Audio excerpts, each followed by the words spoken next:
welcome to another episode of Council Connections. This program is an opportunity for your elected officials to keep you up to date on the events, legislation, and initiatives that matter most. I'm Char Freedberg, and today I'm pleased to welcome Ward 2 Councilmember Jeffrey Mills. Thank you so much for joining us today. Hey, it's happy to be here. It's an honor to be here, and I'm bringing gifts. What kinds of gifts? Gifts of knowledge. That is always the best Gifts gift. of knowledge. So, Councilman Mills, you have shown your passion to serve the Laurel community for years. Yes. You even ran for mayor a few years ago, and now you're on the city council. Explain what being on the council means for you. Well, being on the council is allowing me to be the voice of the constituents. That's why I don't want to bring just my ideas. I don't want it to be just about myself. I knocked on a lot of doors this campaign, and I promised to bring their ideas and concerns to City Hall. And so I want to be able to, bring those voices, bring those ideas. If it's about health, if it's about mental health, if it's about finances, whatever it's about that they have to bring here, I want to bring those ideas and concerns right here, and let's implement them. That's why I'm here. That's a really nice mentality. I love it. So you're also a local businessman. How does that experience benefit you in your position on the council? Well, it's like a conflict of interest, so I am totally keeping my business separate from the council. I'm not looking to like implement my what I do as a driving coach, a commercial driver license coach. Okay. To implement it into like DPW or Parks and Recs. No, we keep it. It's like when Moses parted the sea. That's how far it's going to be, because I didn't become a councilman to implement my CDL training to translate it over. Now I want to keep them totally separate. The council, because it's ethics have to do with that, And if I, brought over, like, hey, I want to, can I be in position to teach the DPW workers how to get their CDL, and then the city pays me to teach them, it's a conflict of interest. Right. So, so business owners, please, if you are a business owner, and you want to run for council or help out in the city in some type of way, don't bring your business to City Hall, and don't let City Hall, be operated at your business. Separate the two so that you won't have any problems, so that you won't have to have any ideas or people having ideas that, oh, how's he driving these Corvettes, and trucks and all this and that. No. This year is going to be a funny year for me because we have Main Street Festival coming up, and Main Street, we're so excited because Main Street Festival is a great time. I know we had to push it back, last year, but this year is right back at Mother's Day weekend, and this year it'll be the first year that I don't have my mom with me. So she passed, and but she told me, she said, "Go get him, go get him." And so my father was a councilman growing up in Sea Pleasant, and that's where I come from. I was born in D.C. Southeast, right on B Street, and then my family moved into Sea Pleasant when I was a child, and so that's where I came up at. I noticed that my father, my father was a real estate broker, had his own company and everything, but he didn't bring the council a part of his business, and he kept them separate.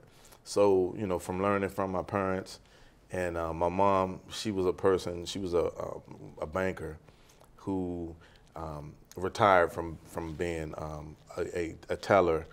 And she tried management. She was like, no, I don't want to do this. So she did what she loved. And that's what life is about, doing what you love. And it seems like what I do by helping people, helping people with my business, helping people, being a councilman, it's what I love. And I wish to have success in doing what I love. And I guess you could also say that helping people runs in your blood based on what your mom did and what your dad did. Yeah, like growing up, there was, in Sea Pleasant, there were like civic association meetings. And I would see my parents, having these meetings. They didn't have like a, big city hall like this. There was, you had a civic meeting in the basement of somebody's house, right? And then they would pool their resources together and trying to generate funds. And so they would have Chuck Brown. Chuck Brown would have a concert, and so they would use those funds to generate funds for the community. And so we had to kind of like police our community. And coming up in the 70s and the 80s, and then within the 80s you had the crack epidemic. Right. And so you really had to, be aware of your surroundings, and to protect your home, your family, your community. And so my family, coming up through civic association meetings and seeing what they did, as a child, it's like you have to fight for your protection, and that's what we had to do. Yeah, yeah. It sounds really nice that they both inspired you to be where you are today. So you represent Ward 2. What is your vision of things to accomplish to not only benefit your constituents, but the larger community and the city of Laurel in general? Well, every day that I leave my home, I live further down. I'm in the West Side community, in the West Side development. So starting there, all right, starting there with the construction that's being done right now, as far as the townhomes that Ryan Homes are building, and the commercial. So we have residential and we have commercial going on right now. Mm-hmm. And so I start there and then work my way over, all the way over to Ward 1. So starting there, I had to fight the developers, and this was before I was even a councilman. I had to fight for safety for the community. I told them that if and when you dig a hole to put a townhome or a business, please dig a hole and put a street light right there at West Side and Van Dusen, because it had became a unsafe situation every time an individual wanted to make a left turn onto Van Dusen off of West Side Boulevard. And so I said, please put a stoplight right here. We don't want to wait until someone gets injured to put a light there. Let's be proactive instead of reactive. And so the strip mine developers, they put a light, and then we also for competition for gas prices. So let me explain that. So we have Royal Farms down there, and so by Royal Farms being the only gas provider at that end of that corridor right there, they could charge whatever they want to charge. And they were the only gas station there, so it didn't matter what the prices were? It didn't. And so guess what? If you put another gas provider across the street from there, now we got a little bit of balance. And so we fought and got Wawa, and Wawa is actually, great customer service at Wawa, great food, great coffee, and the smoothies, everything, So we got the Wawa, we got Starbucks, and now we have so let me just kind of break that down for you. So now we have the Starbucks, the Wawa and the Starbucks is there. What's coming right now is a Chipotle. Wow. We have a hibachi spot that's being right beside the Chipotle. And then we have a nail salon, so you can come down and get your hair and nails done, you know. And then we are, now this is I told you I'm bringing some jewels now. Yes. The strip mall developers told me, I asked them, I said, can we get some, you know, yes, it's fine to have some national brands, but what about all these business owners, these local business owners? Can we get some local business owners down on that end? And can we get local business owners in there with a good price? Right. So instead of, you know, a big commercial company, you know, they're going to get the top, they're going to get, like, they got to pay the top price. Of course. You know, $50 per square. But for a local resident, now this is what I got. They said they'll pay around $30 to $35 per square foot. Wow. So any local business owners out there that want to come down on that West Side Boulevard and start off a whole new community, come on. We need a hair salon, perhaps. We need a gym. Maybe some IT technicians or something. But you know, bring your ideas so that Mills can fight for you. We want to get you in there, have some success. My dad said, son, you have 4 pockets. You learn to put money in every one of them. Yeah, so come on. Well, you guys heard it here first. Local business owners, get on that and contact Councilman Mills. Actually, now that we're on it, how can people contact you?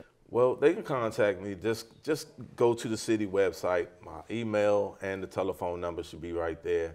And then, you know, just, you know, come on, open. You see me out in the streets. If you see me out in the streets, I am approachable. So, you know, please, if I'm wearing a suit, if I'm wearing jeans and a T-shirt, it doesn't matter. Please give me your ideas, give me your concerns, so that we can make this thing happen. Yes. All right. So, also, diversity of opinion can breed new ideas. And what I mean by that is you and Mayor Sidnor were competitive on the campaign trail. So how is it working with him now? And what new ideas are you sharing with the mayor and the council that you feel can benefit our residents? I'm glad you asked that question. You remember how I said I wanted the best from Char, right? I wanted, you know, instead of me giving you the ideas, I want you to be great. So, you know, a good coach can bring out the best skills in anybody. And that's what I expected today from you. And so I was going to bring that idea to you, but I wanted to see what you had, and you coming with it, and I appreciate it. So let me answer the question. All right, 4 years ago, I ran for mayor.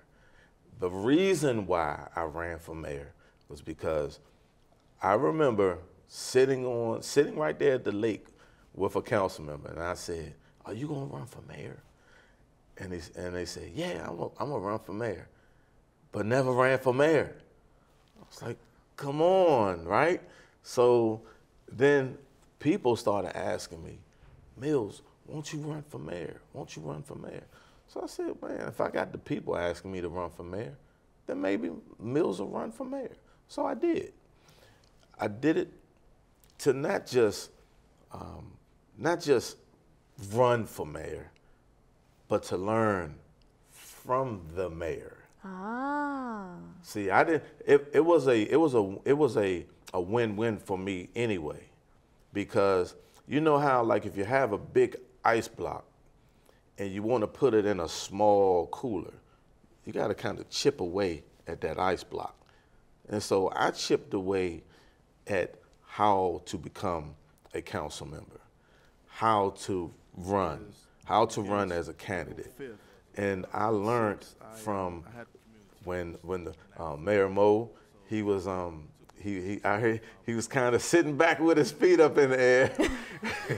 And you know, I guess he thought that, you know, it was going to be an easy breezy, you know, that we were running against each other, and it was great. It was great for me, but it was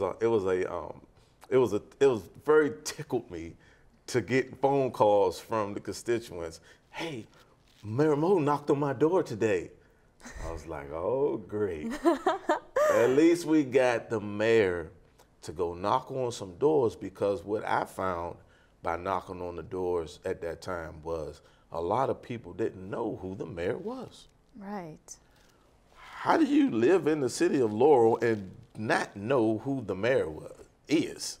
You know, and so I said, so man, I found that interesting. So I'm knocking on doors and I'm letting them know, hey, I'm Jeffrey Mills, I'm running for mayor. Do you have any ideas or concerns that I could take to City Hall and so that we can take this thing and make it happen?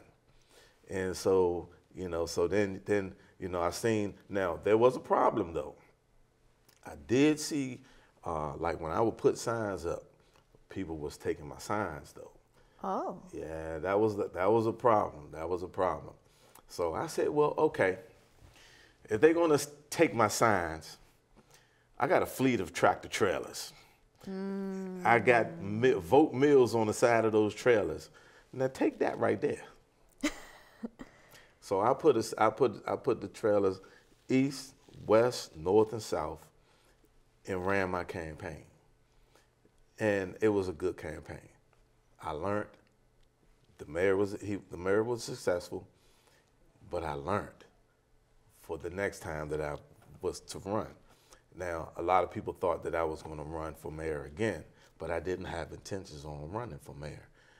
Martin Mitchell said that he wanted to run for mayor, so I said, well, I would back you.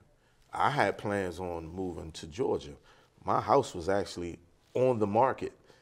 I was getting ready to sell my house when the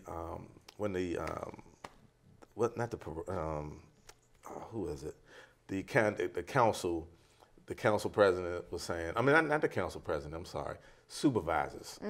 They were saying that I couldn't run. So I said, well, board of supervisors, and I was like, well, why I can't run? And so I took it to the Board of Appeals. I won the appeal, and then I was able to run. Never tell Jeffrey Mills that he can't do something. And I'm gonna show you that I can do something. And so I ran, I was helping Martin, and now Martin Mitchell was running against Keith Sidnor.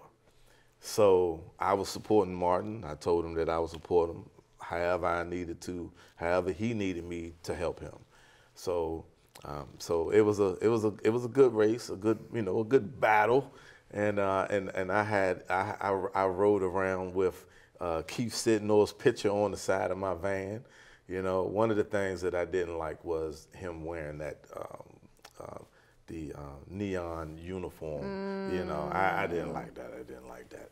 I kind of that I took, and I told him. You know, there's no secret. It's an Arabic saying, "Kaulan Sadida." That means straight to the point, and that's who I am. Text messaging, emailing, no, I'm old school. Just call me so we can get right to the point. And so I told the mayor, now Keith Sidnor, I said, you know, I didn't like that. The reason why I didn't like that was because when Marcus Colbert had passed, I had an RIP to him. I told him, both of the gentlemen that was on the back of the truck, the trash truck, I gave them one day, because I used to live off of Scotch Drive, and right at the very end of Scotch Drive, and I saw them there, you know, collecting the trash, and I gave them my business card, and I said, why don't you all let me teach you how to drive the truck instead of being on the back of the truck? And guess what happened the very next day, though? That's when he got killed. And so that's when the lady ran in the back of him and killed him. And you know, it breaks my heart to even think about it. But you know, but that's why I was so passionate about the fact that when he put that uniform on, you know, it was like fake news to me. You know, it was like a photo prop. You know. And I mean, and he know what he did, and that's fine. You know, we're over it. And so so today, with working with the, you know, from going up against the mayor to now working with the mayor, I'm the mayor's left-hand man. It's incredible. I'm the man's left-hand man. You have to be able to, you know, back in the days when kids got in a fight, they'd be friends the next day. You know, but we're in a different time now, and I'm gonna tell you, you know, men and women that's out there, you know, that have these guns, that are getting in a situation, that are smoking marijuana, using drugs and so forth. Put it down. Put it down, man. Put it down, put it down, put it down. If you all want to get rid of guns that you don't want to get in trouble with, put them down. Call me, I'll assist you with getting rid of it, getting rid of any, you know, anything that you may have that might get you in trouble. One thing I do is I will stand up for anybody that's trying to do right. I'll go to bat for you. I'll go to war for you. But you got to be right. Just yesterday, I was over at the DC test lot, and a gentleman, it blew my mind. A gentleman was driving a fuel truck to come and fuel up the generator yesterday. This was yesterday, right? Mm-hmm. The wind was blowing, and the breeze went across my face, and I said, what was that smell? It's like, I said, I know it's not coming from this guy that's driving this fuel truck, and I'm looking the opposite direction, and there was nobody over there. So I looked, and I said, I looked at this guy driving a fuel truck, smoking marijuana. I was disgusted. I was disgusted. Because one, you want to be a professional. Two, how in the world you think you're just going to drive a fuel truck? You got a good DC government job, and you driving a fuel truck high. Come on. You're very, very engaged in the community. Like, as soon as you took office, you were at events. You were passing out candy to children during parades. You were at the Black History Month event. You engage with people during the council meetings. So what's the importance of connecting with residents for you? Well, first of all, let me tell you something, Char. Mills is the Dubble Bubble Man. Could you explain what that means? The Dubble Bubble chewing gum. See, I'm not going to ask you how old you are. You already answered it.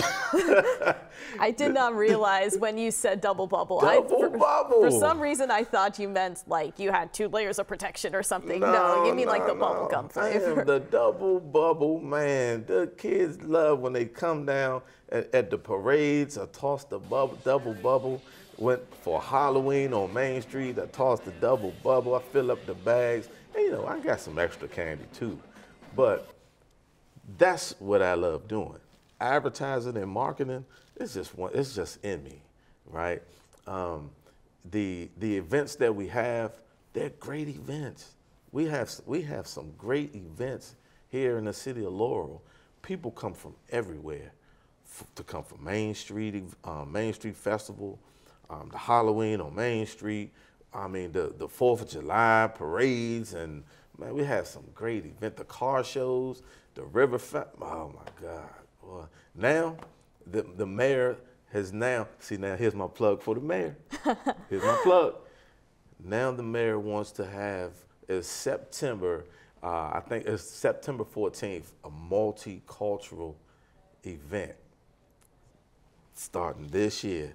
So the mayor wants to implement, and let me let you all know that he wants to create a committee for the multicultural event. So that's coming up in September. So if you guys do, you heard it here first, if you do want to help out with the multicultural committee, please contact the mayor's office. So let's switch gears a little bit. And many people do not know that you once worked for Laurel TV, where we're filming this. So you were carrying a camera. So tell us about those days and what you did. So my background in television studio is I started at BCTV in Bowie and CTV over right there for Mercantile Lane in Largo. And that's where I got my knowledge from. And so a lot of analog at that time. You know, everything is digital now, but you know, I'm kind of out my realm now. But I still can carry, you know, I can still do my camera work. I still got my touch though. So anytime you might need me, you know, give me a call because I can hold that camera for you. Yeah, and so this studio that we're sitting in right now, many years ago, it has to be over 11, 12 years now, that I saw this studio as an idea, and it was just coming about. And now I just saw the green room for the podcast room. Yes. Oh, we got to talk about the podcast room, because the podcast room it looks like a state-of-the-art podcast room. Anybody, that's available for anybody, any of the constituents, or just anybody? It's available for anybody. Actually, if you want more information about the podcast room, contact Joyce Jackson. But essentially, the podcast room is available for anyone as long as you pay a subscription. It would be worth it, y'all. Believe me, please. This room, can they just come in and, you know, like maybe set up an appointment to come in and see the podcast room? Yes. Because, my goodness, I mean, that podcast room is A-okay. Oh, it make me want to even do a podcast the way this thing is set up. I'm like, wow. All right. Yes. So please feel free. So anybody, anyone in Ward 1, Ward 2, you all come out, check out this podcast room, check out this studio, and come and join and become a volunteer, because we're looking for volunteers. We need you, and your ideas and concerns, you bring them with you. Come and use the podcast room. Talk about what you want to talk about. Talk about yourself. Talk about your business. Talk about what's going on in Laurel. Because I promise you, you will not be let down. I promise you. It's great here, Char. Y'all doing a great job here. Thank you very much. Yes. Jeffrey Mills, Ward 2's council member. Again, thank you so much for coming out here. And thank you for tuning into this episode of Council Connections. I'm Char Freedberg, and I'll see you next time.